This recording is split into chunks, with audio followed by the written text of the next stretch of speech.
What's up, everybody? This is the story on how I got wrist pain and then I solved it. And I'll break it down through all the details and everything.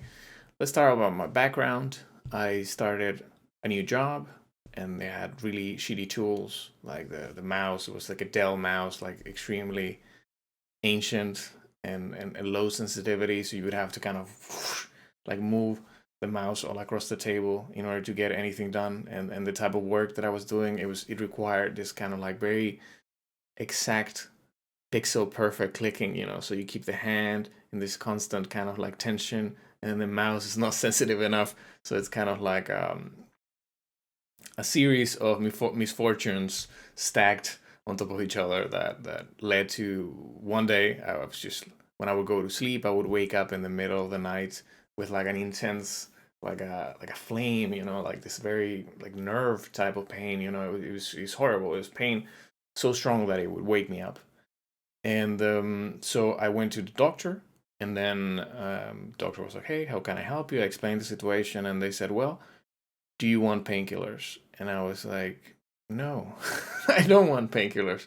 Can we fix like the root cause?" And then they gave me like a wrist brace, and I understand the conundrum of being a doctor, that you have so many patients and you have so many responsibilities that maybe they didn't know better, or they should have referred me to a physiotherapist. Maybe, I don't know. But I had to figure it out on my own. Basically, that's how it goes. And I think already here in this story, if this happens to you, if you start realizing like, hey, I'm starting to have like a little bit of pain here, like you need to act immediately. Like it doesn't matter if it's like very little, because the way pain works, like it's exponential. So at the beginning you don't realize what's happening, but soon enough you're like, whoa, whoa, whoa, wait a second, this is insane. So you gotta you gotta be very wary of the signs of being kind of like, you know, tight on the wrists, of being kind of sore after work, what type of work makes it worse, and so on.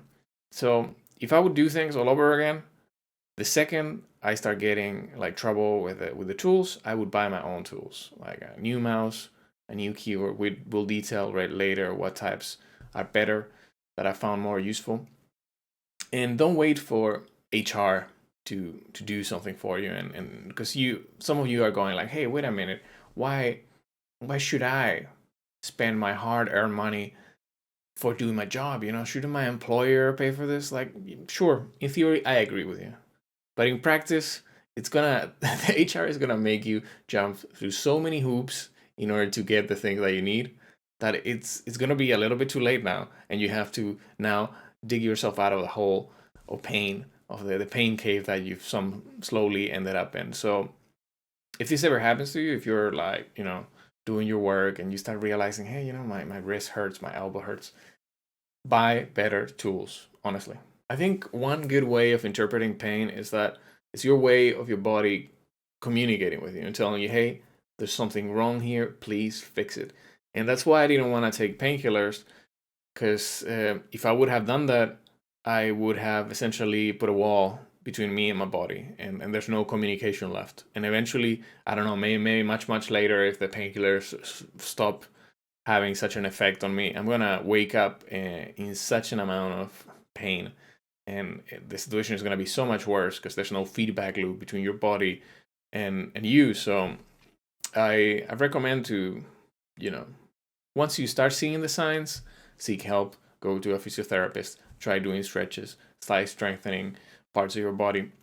So the way this video is structured is I've broken it down into tools that can help you minimize the pain. It's not necessarily that the tools will help the pain. It's just that it will make it less worse, if that makes sense. So that if you have a certain like speed, if your pain experience is like you're driving a car in the highway and you're going at 100 miles per hour, maybe the right tools will get you to 20 miles per hour. So like a 80% decrease in terms of like how fast will you get to Snap City.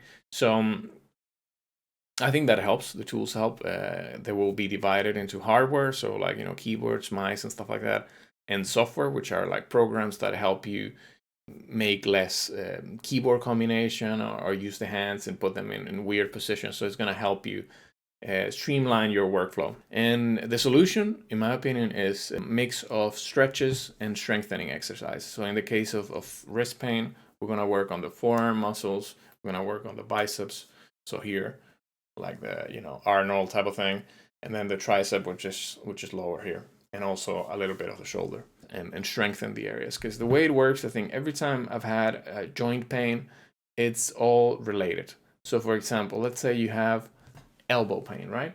So I would look like downstream, so that would mean like the forearm, and I would look up the upper arm as well as the shoulder. So it's all related. Same if you have problems in the knees, you gotta look into the calves, the muscles in the front of the lower leg, the upper leg, the hips, and so on and so forth. So here, it's kind of very important to know that, okay, you need to acknowledge where you're at. Hey, I have pain, and it's pretty bad.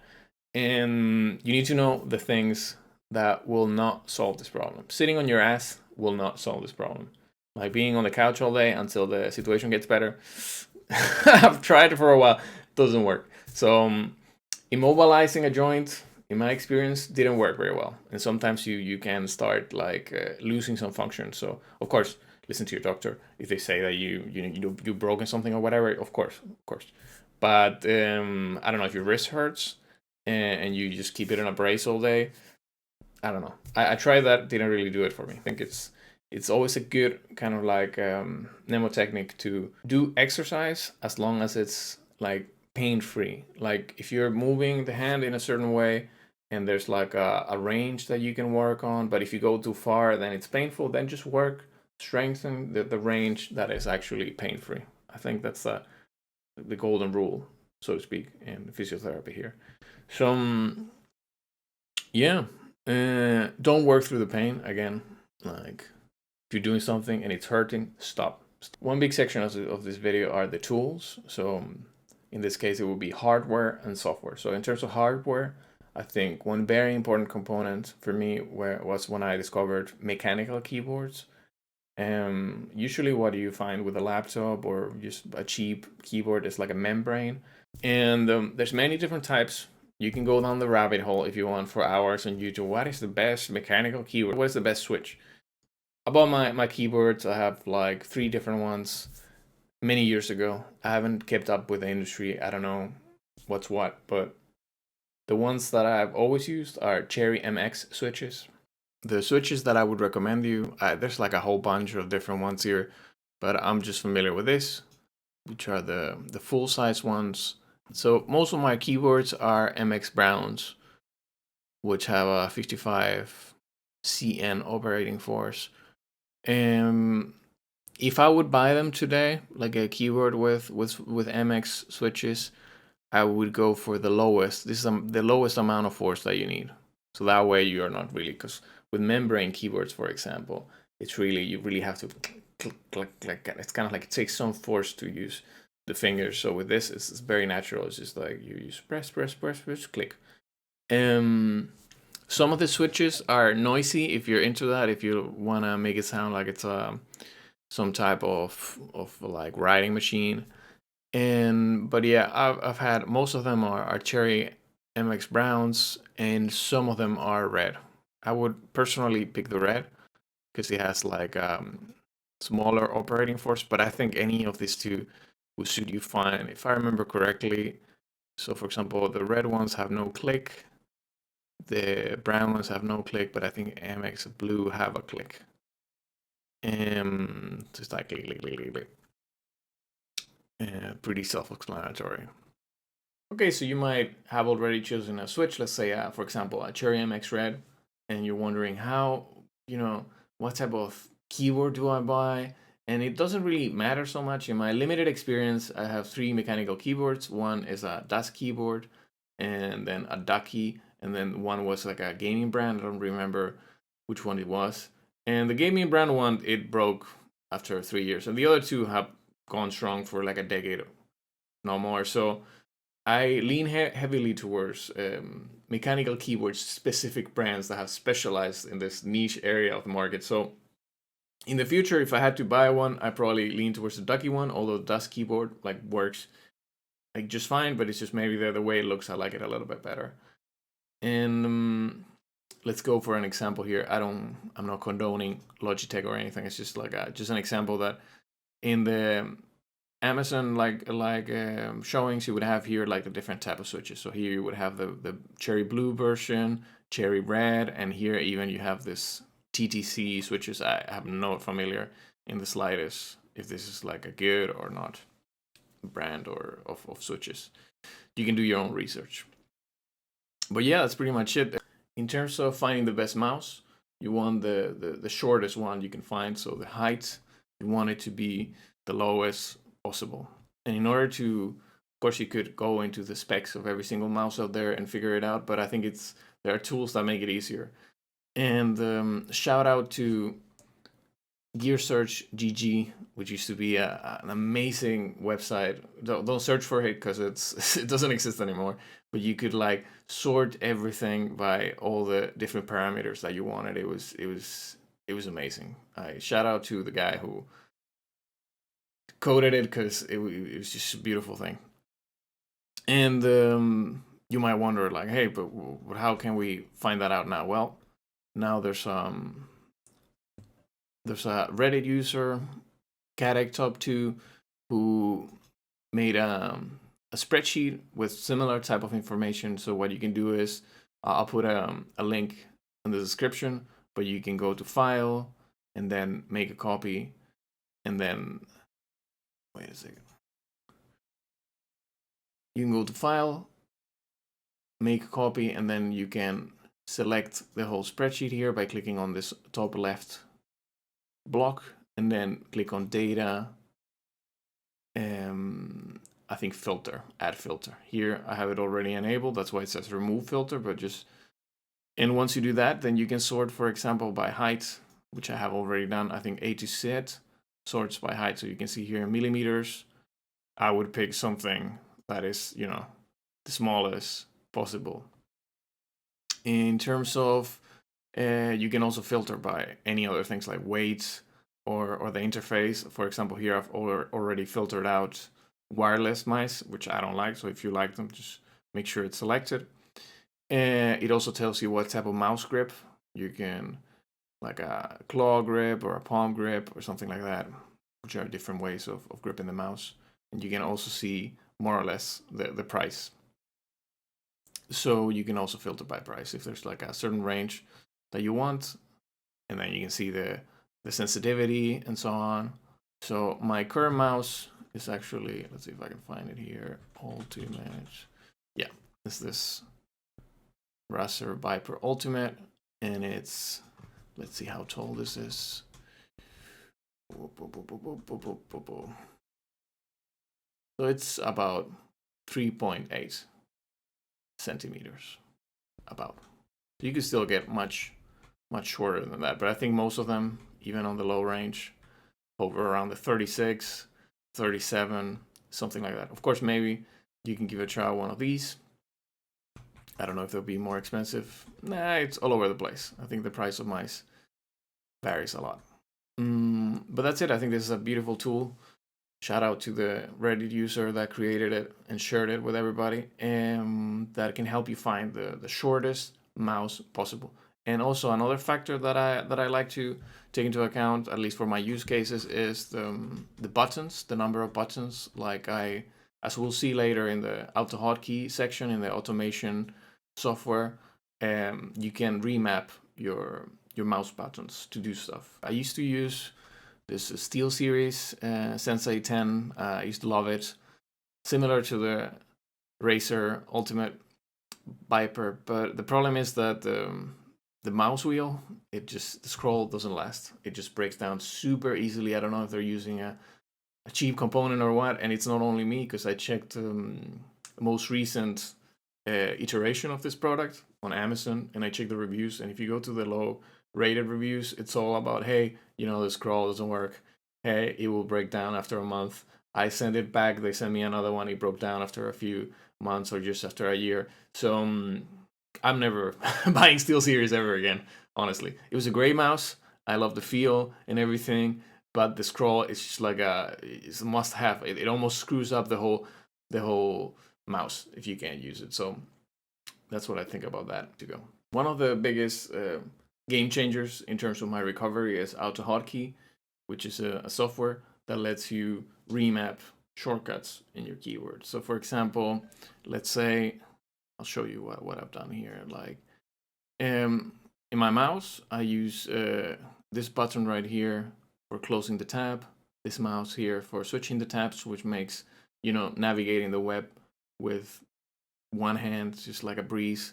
And I don't even have to right click, open a new tab on a link. I can just click the right button, the right click button, which I've remapped as a middle button.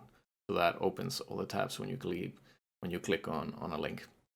And this page up, page down is the default setting of my mouse. Then with my keyboard, I have, instead of I like to use my keyboard with one hand. So instead of having to travel from here all the way to the enter, I can just click on the caps lock that I never use. So I remapped it to an enter. I remapped this key right here that I never use, which Alt D shortcut, which takes you to the URL. So when you're, let's say I'm here and I want to go to the, let's see, let me lower this down a little bit. So I basically click that key and it takes me here and I can just write whatever. So that works pretty well. And what else? And I use these F keys to navigate. So this is for opening a new tab, this is for closing a tab, and this is for going to the tab on the left, to the tab on the right, and this is copy and paste. If you want to know more, there are 2 videos that I've made about this. One is called Save Your Hands, Automating Keyboard Shortcuts with Autohotkey, and the next one is Tips for Using Keyboard Mouse One-Handed. And they cover all the shortcuts that I've described here. So go ahead and enjoy. If you have any questions, you can go to the Autohotkey documentation. It's all here really. Might be confusing sometimes if you don't know exactly what to look for, but it's there. And if you still don't know how to do something, just go to the forums. This is amazing. You can go ask for help. Subforum, they're super helpful, as one of the best crowd of people in terms of helpfulness that I found online. So people are happy to help. So make sure to reach out if you still can't figure it out. But I think if you watch both of my videos, it gives you some ideas of how the thing, what's the basic dynamics, and then you can make it as complicated as you want it to be. And for example, I have one shortcut. I was looking to build a new computer recently, and then I have a shortcut that it has like a pop-up, and then you write like the product that you want, and then it opens like 4 different retailers, so you can see the price at all these places instead of just opening Amazon, looking for the thing. Then this I don't know, Newegg, looking for the thing. This other reseller, you know what I mean? So you can, the sky's the limit with this thing. You can automate pretty much anything you can think of. So I think your imagination is the limiting factor, and finding a way to do it on a technical level. But again, I can't stress enough how good this is, because it prevents you from doing all the weird, like, if you hate doing copy pasting, which kind of like gurbles up your wrist, then remap it to just one key and just press the key, and that's it. For copy, for paste, and you can do it as many times as you want. It's quite liberating. I really recommend it. In terms of other tools or alternatives, I did try the Rollermouse, which it helped for a little while. I think it's quite good. It takes some getting used to, maybe like a few days until you get a hang of how to use it. Basically, this horizontal bar, you move it left and right. This moves the cursor, and then these are the clicks, like left click, right click, middle click, the scroll. This is for copy, this is for pasting. And I took inspiration, actually, this copy and pasting, to remap it on my keyboard with Autohotkey. And I've seen this being used in people who do a lot of data entry, like for example, secretaries in a hospital, that type of thing. And it actually works. It keeps your wrist quite straight. As you can see, the clicks are a little bit to the side, so you don't have to kind of bend. Like, the angles for the wrist are not too bad. I think the only like negative side of this, it's extremely expensive, if I remember correctly. Probably things haven't changed in all these years.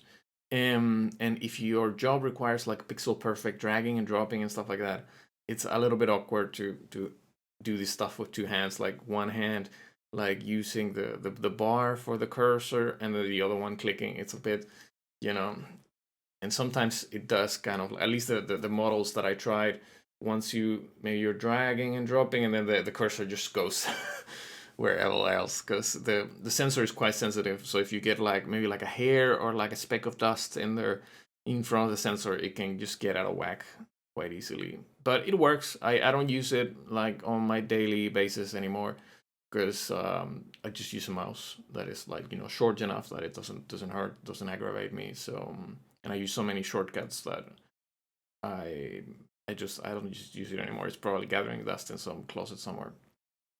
And then other than that, other than the Rollermouse, I did try for a while this weird contraption here. It's like a mouse that you can change the angle and put it more vertical. So it's, instead of having like a full blown vertical mouse, you have this kind of angled one, which is kind of like a little bit and then a little bit. It's more adjustable. And for a while, this worked fine, but since it wasn't very sturdy, at least the model that I had, that it stayed kind of like you had to keep a lot of tension in your wrist to keep it, because you couldn't just lean on it. It was kind of very awkward, and then eventually gave me pain in my elbow, which didn't help. Like, it alleviated a little bit of the risk, but it made my elbow considerably worse. So I gave this up, and then I went with an actual vertical mouse. I don't remember which brand it was, but this same as the previous one, same as this one. Sure, it worked for the wrist, but it gave me shoulder pain. So it was almost like I was kind of like delegating the pain. Oh, you don't like wrist pain? Don't worry about it. 2 weeks later, oh, you have elbow pain now. Oh, you don't like elbow pain? Well, it's now on the shoulder. So none of these did it for me. If it works for you, more power to you. That's great. I'm happy for you. But for me, I'm done.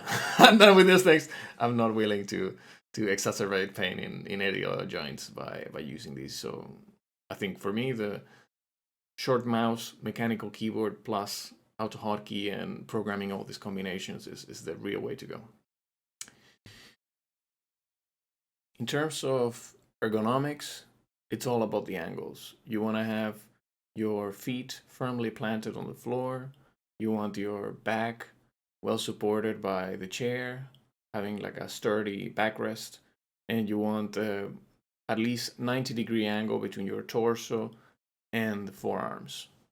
So as you can see in this picture, you can have her looking straight ahead to the screen. She has her feet on the floor, and she has a nice set of angles between the torso and the thighs, and nice angle in the lower leg. Then in terms of, let me switch this up here. These are basically the rules. Feel free to pause and read it if you need so. This is an example of something that I was doing wrong at the beginning, which was having, it's almost like you're reaching up, it's almost like a child trying to get on top of a table, that your hands are kind of like up and your forearms are on the way up. It's kind of like very, very awkward. And you might not notice it at first, but soon enough, it will hit you. Believe me. So you don't want this type of angle.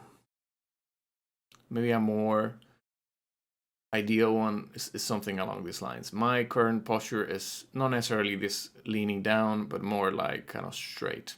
But you will find your own sweet spot here by just trying it out. And this is, again, on the left you have the ideal with neutral posture, and then some awkward positions. These are some angles in terms of the wrist when you're using the mouse. Like, if you can see here on the top left, if the wrist is cocked back, this is not good. Or this kind of hover, and then the forearm is leaning downwards. Ideal, you want to have it just straight. And the same with the keyboard, you want it to be straight. The hands towards the keyboard, none of these weird angles, none of these weird angles either. And the same here. You don't cock your wrist sideways. It's just straight and over the keyboard. And same with these weird positions. Then some more examples of using the keyboard in the wrong way. And let me put this a little bit higher so you can see it better. Yeah. I used to have one of these keyboards here. It's the Microsoft one. But since it's using membrane, it didn't really, work very well. Like, I think my situation was so bad that just pressing the fingers down on the keys would inflict pain. So I just gave it to one of my colleagues, and he's probably still enjoying it today. It looks something like this. There are still some keyboards that have this type of split down, but are using mechanical switches, but they're probably quite expensive. So if you want to go that route, you can. And in terms of the elbow, let me just adjust this. Whoops, no. I guess I have to change myself. Yep. So you want the elbow to be kind of like 90 degrees between the forearm and the upper arm, if you would look at yourself from above, if that makes sense. So none of this kind of reaching out closer to your torso, I think, is one way to think about this.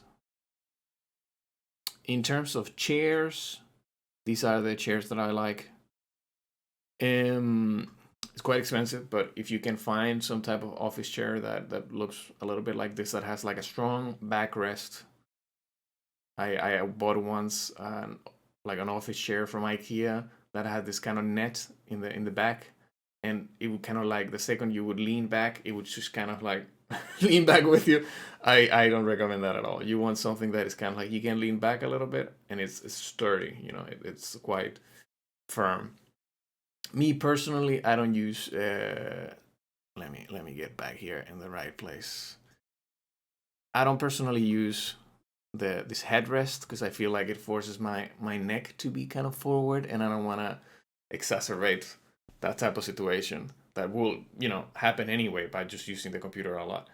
So I don't want it to be reinforced by my chair. I don't like armrests either, so I remove them. But if they help you, then more power to you.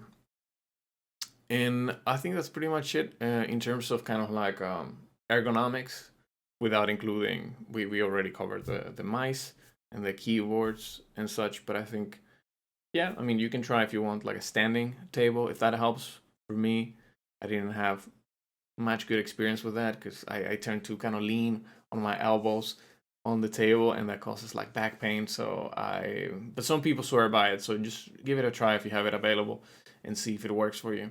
But my preferred mode of using the computer is just sitting by the table. That's ideal. Once you fine tune it and you find kind of like the niche that how you want to sit and how you want to do stuff, it's great.